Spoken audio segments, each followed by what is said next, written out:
in Savannah, I performed a program that ranged from Tosti's La Serenata to Danny Boy and Deep River.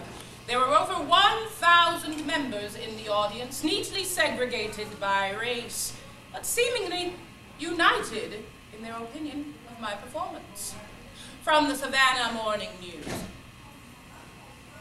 Marian Anderson, this evening's soloist, has one of the most remarkable voices ever heard in Savannah. Well, that's nice.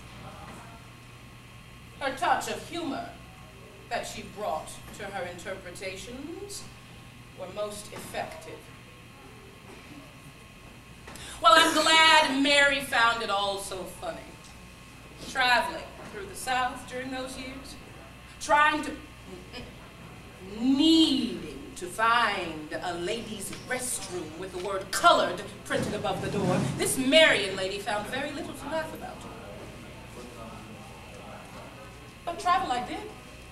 A door had been opened, a way had been found. And for the next several years, along with my accompanist Billy King, I performed constantly.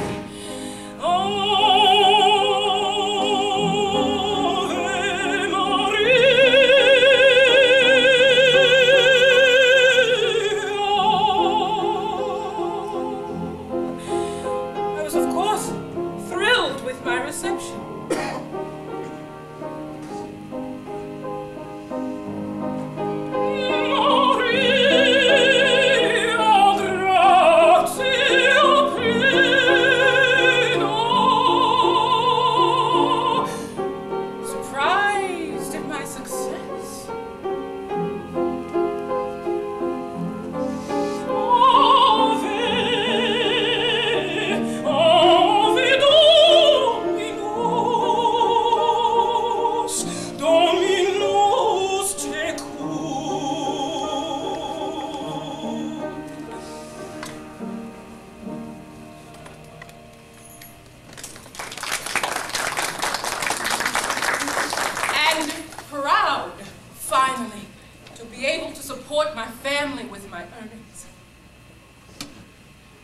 After a very long weekend in Alabama, I found Mama quite ill.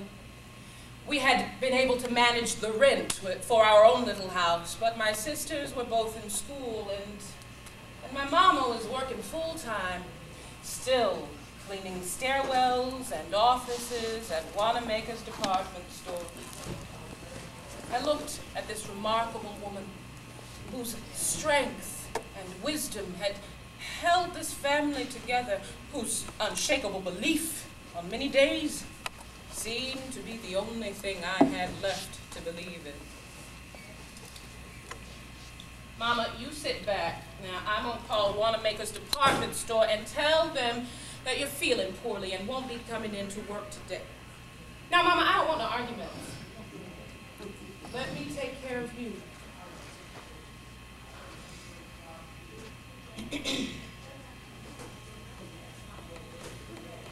Mr. Manning, this is Marian Anderson.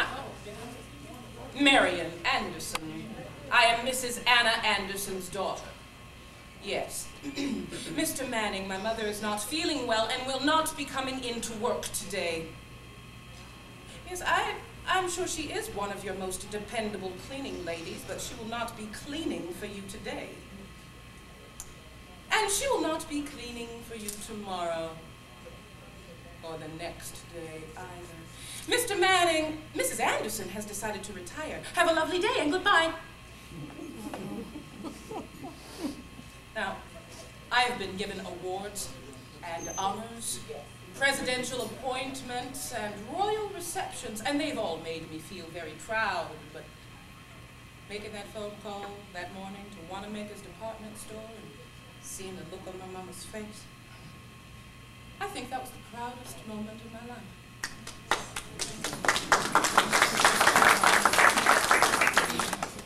Mama could take some rest, but I could not.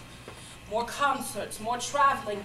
Then, finally, a teacher, a real teacher of classical music.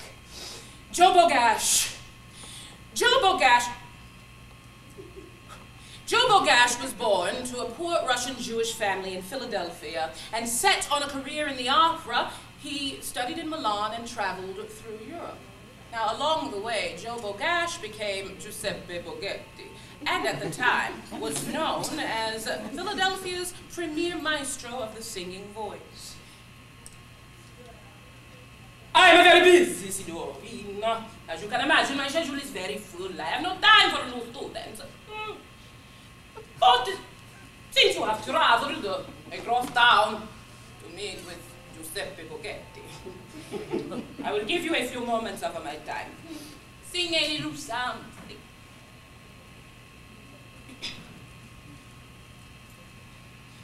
Deep river, my home is over Jordan. Deep river, Lord, I wanna cross over into campground.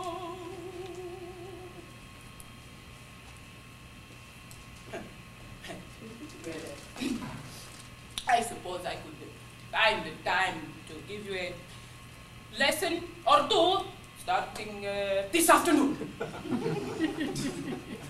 Joe Bogash was loud, vain, impossible. But there's very little about the musical voice, the singing voice, that Maestro Bogetti didn't know. He was teaching me Italian. I was learning French. Now German, for this little girl from South Philadelphia, was still a mountain to be climbed, even though it was the language of my beloved Schubert.